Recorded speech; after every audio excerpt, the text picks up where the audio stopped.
नाग की पत्नियां, वो नाग कैसा होगा जो भगवान से वार्ता करता होगा। वो नाग पत्नियां कैसी होंगी जिनकी जिह्वा में वाणी होगी। भगवान की लीला के जितने भी पात्र हैं, जितनी भी वाणी है, जितनी भी बात है, वो सब विलक्षण है, लोकोत्तर है, वो इस संसार का है ही नहीं। नाग पत्नियां बोलती हैं भगवान से।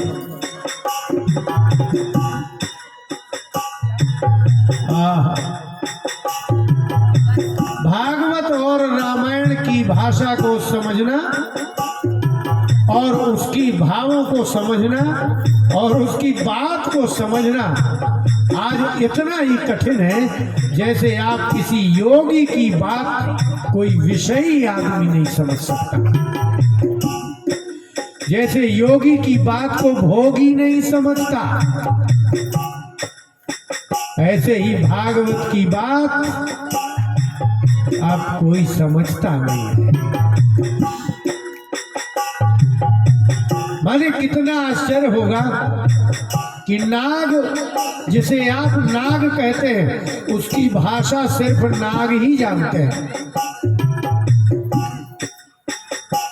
नाग की भाषा में उसका बोलना और उस वाणी का व्यास जी द्वारा उस वाणी को पुस्तकाकार कर देना कि नाग पत्नियों ने भगवान कृष्ण से ये बात एकांत में कही। वहां कोई था नहीं, एकमात्र भगवान कृष्ण थे, नाग था और नाग की स्त्रियां पत्नियां थी। और उस भाषा को व्यास जी ने ऐसे लिखा जैसे व्यास जी वही हो जहां कृष्ण है और जहां नाग और नाग पत्नियां हैं। भगवान की कथा कह लो, आपका भला हो जाए, लेकिन यदि भागवत समझ में नहीं आई तो ये कथा कथा ही रहेगी बस। सुखदेव जी ने कहा कि व्यास जी को नारद जी ने कहा था, समाधिना नुस्मर तद विचेष्टितम, तुम समाधि में जाओ और समाधिस्थ हो करके देखो कि भगवान से किन्ने क्या कहा, कहां कहां भगवान गए, एकांत में किससे किससे बात हुई, उनने क्या क्या चर्चा की। इसीलिए हमारे यहाँ भागवत को समाधि भाषा कहते हैं।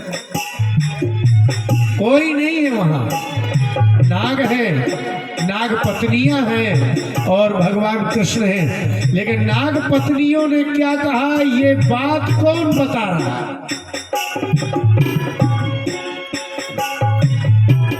ये बात व्यास जी ने लिखी, उनने देखा, उनने ऐसा देखा कि यहाँ कृष्ण भगवान काली नाग के फन पर खड़े हैं और उसके मुख से रक्त निकल रहा है और वो नाग की पत्नियां हैं। पशुओं और पक्षियों की पत्नियां नहीं होती, पत्नी सिर्फ मनुष्य में होती है। ये तिर्यक योनि की जाति है, सांप की नाग की कहीं पत्नी होती है? पशुओं की, पक्षियों की, कीट पतंगों की पत्नी शब्द का प्रयोग नहीं होता उनके लिए। लेकिन ये वो नाग नहीं है। इसी से सिद्ध होता है कि लिखा है नाग पत्नियां आई, इसका मतलब है कि ब्रह्मा जी के सृष्टि में बने हुए ना तो वो नाग है और ना ही उसकी ये पत्नियां। ये भगवान की लीला चरित्रों के पात्र हैं जो दिव्य वाणी बोलती हैं, दिव्य वाणी भगवान सुनते हैं और वो समझ गई कि ये भगवान है। कितना बड़ा आश्चर्य है कि जिस समय काली नाग को नाथा गया, उसके फनों में भगवान कृष्ण ने नृत्य करके उसका मर्दन किया, तो समझ गई कि ये भगवान है। कोई नहीं समझता कि ये भगवान है, लेकिन भगवान के जो पात्र हैं वो स्तुति करते हैं, तो एक जान गए कि ये भगवान है। इसलिए आज जितना भी है वो सब बहुत दिव्य है, अलौकिक लोकोत्तर है। इसलिए नाग पत्नियों ने हाथ जोड़ करके कहा कि प्रभु ये हमारे पति प्राण प्रदीयताम, ये हमारे पति है।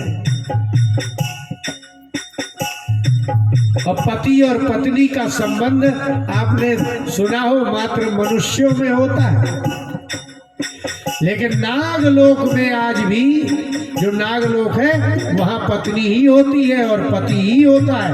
वहां धर्म होता है, जहां धर्म होता है वहां ही पत्नी और पति शब्द का प्रयोग होता है। लेकिन व्यास जी ने कहा कि नाग पत्नियों ने पहचान लिया कि ये भगवान है, और कंस ने नहीं पहचाना कि भगवान है, मथुरा के लोगों ने नहीं पहचाना कि भगवान है, कंस के धोबी ने नहीं पहचाना कि भगवान है, कुमलिया पीढ़ हाथी के ऊपर मदिरा पान करके बैठे हुए हम वस्त ने नहीं पहचाना कि ये भगवान है। इसलिए भगवान के लीला चरित्र का प्रत्येक पात्र भगवान को पहचानते हैं। इसलिए हाथ जोड़ करके पत्नियों ने कहा न्यायो ही दंडा कृत किल विशेषविन तवावतारा खल निग्रहाय। पहचान लिया नाग की पत्नियों ने कि ये भगवान है, और कहा हे भगवान तवावतारा, आपका अवतार हुआ है, आप मनुष्य नहीं है, आप कोई ग्वाल बाल नहीं है, आपका अवतार है किस लिए? खल निग्रहाय, दुष्टों का नाश करने के लिए। और आपने अच्छा किया, मारा ना इसको जो दंड दिया ना हमारे पति को, न्याय्य उचित ही था। क्यों? बोले कृत किल विशेष मिल, इसने पाप किया है यमुना में रहते। आज आपकी गाय मरी, आपके ग्वाल बाल प्राणहीन हुए, तब ये इसको आज दंड मिला है।